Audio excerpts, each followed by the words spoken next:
a la Defensoría Pública. Le ofrecemos ahora la palabra al licenciado Marco Celis Quintal, magistrado presidente del Tribunal Superior de Justicia del Estado de Yucatán. Y eso les pediría que no me lo cuenten como parte de mi tiempo.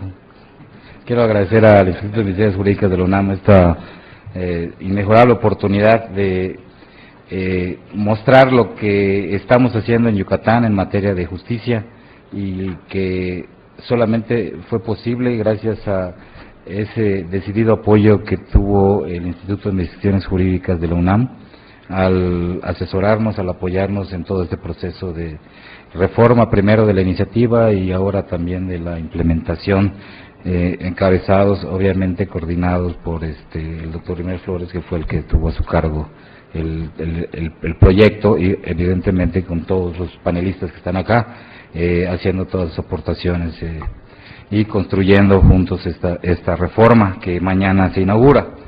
Bien, yo quisiera ser muy breve en el tiempo y ajustarme a los minutos que nos dieron.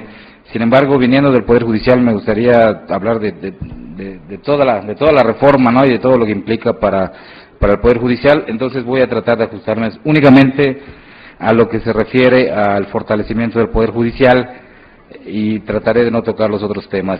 Si ustedes notan que ando tocando algún tema por ahí con alguna discreción, por favor avísenme para que yo reconduzca la intervención.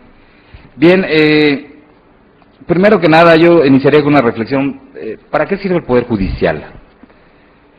Y bueno, para poder definir para qué sirve el Poder Judicial, primero tendríamos que remontarnos a los orígenes de nuestro Poder Judicial, del Poder Judicial yucateco, del Poder Judicial mexicano. Y bueno, si le pensamos un poco, nos vamos a dar cuenta que nuestro Poder Judicial viene del modelo estadounidense, aunque luego algo pasó y nos fuimos por otro lado. ¿Y de dónde viene entonces el modelo judicial estadounidense? Evidentemente del derecho anglosajón.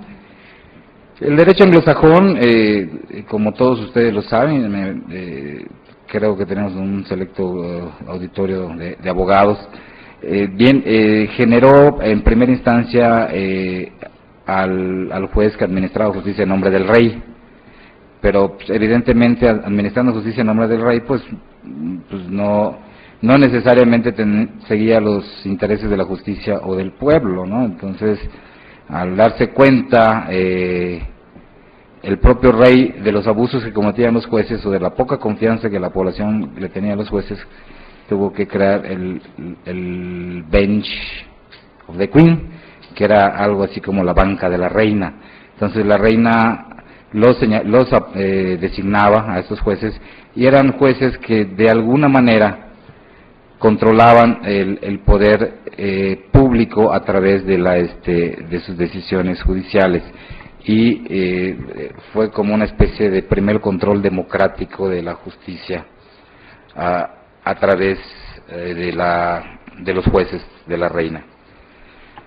Este sistema se adapta en Estados Unidos. En Estados Unidos eran en su origen 13 colonias. Estas colonias eran bastante autónomas respecto de la corona por la distancia, pero sin embargo modelan un sistema de justicia propio. Evidentemente, estos primeros jueces, a partir de la independencia de Estados Unidos, siguen el modelo de el Bench of the Queen, la banca de la reina, y los propios jueces se erigen en una especie de control popular del poder, como una especie de lado ciudadano de la justicia para controlar al poder. Entonces, la reflexión de ¿para qué sirve el Poder Judicial? La primera gran función que yo vería es la de controlar al poder público. Otra gran función sería la de la solución de controversias. Esa es la que seguramente todos conocemos como la definición de plano de la justicia, de dar a cada quien lo suyo. Otra cosa que puede ser como un papel fundamental del Poder Judicial es la armonía social a través de la solución de los conflictos entre particulares o entre el Estado y los particulares, de las tensiones entre Estado y particulares, se logra la armonía social. Y por otro lado, la más importante me parece en los tiempos modernos, a partir de un poquito de la época de Kelsen en adelante, es el control de la Constitución, aunque hay un gran antecedente en el derecho norteamericano, que es el caso Madison versus Marbury, en el que el juez John Marshall, autolimitando a la propia Corte, se erige a la Corte Suprema de Estados Unidos en el gran garante de la Constitución. Entonces, a partir de ahí, y posteriormente de manera ya más formalizada, después de la Constitución de Austria y de las teorías de Kelsen, el Poder Judicial se convierte en el garante de la Constitución, es decir, la Constitución deja de ser una forma de organización del poder nada más, o de un catálogo de derechos, y se convierte en una norma viva, en una norma acatable, y esta norma estaba destinada a tener procesos para lograr su propia tutela, y por otro lado a tener procesos, a tener autoridades que controlaran precisamente su contenido. Y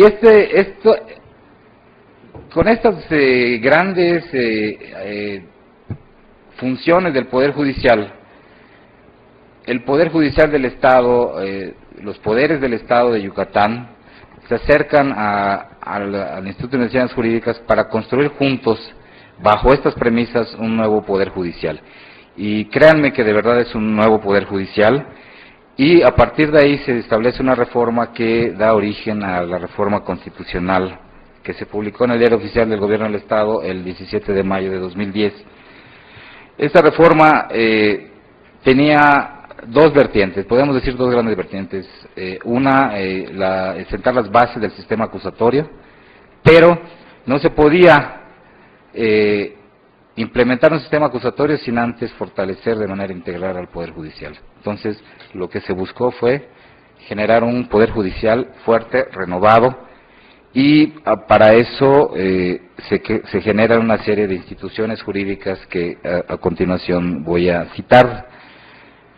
Se crea el Tribunal Constitucional, que es el Pleno del Tribunal Superior de Justicia. El número de magistrados del Tribunal Superior de Justicia pasa de ser de 6 a 11, y todos estos 11 magistrados conforman el Tribunal Constitucional, que va a ser el que se va a encargar de controlar la Constitución. Yo siempre he afirmado que un Poder Judicial que no participa en el sistema de frenos y contrapesos, en el equilibrio de poderes, no es un auténtico poder.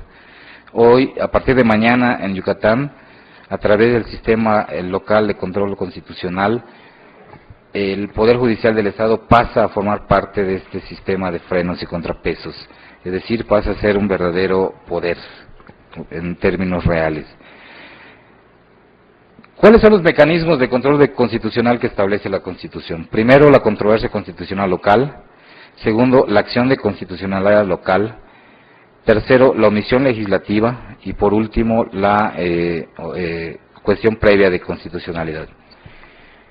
¿Qué es lo que se busca en este sistema? Crear un sistema local auténtico. Lo que ha pasado en otras entidades que tienen un sistema de control constitucional local es que lo que han hecho es copiar textualmente las causales y las autoridades legitimadas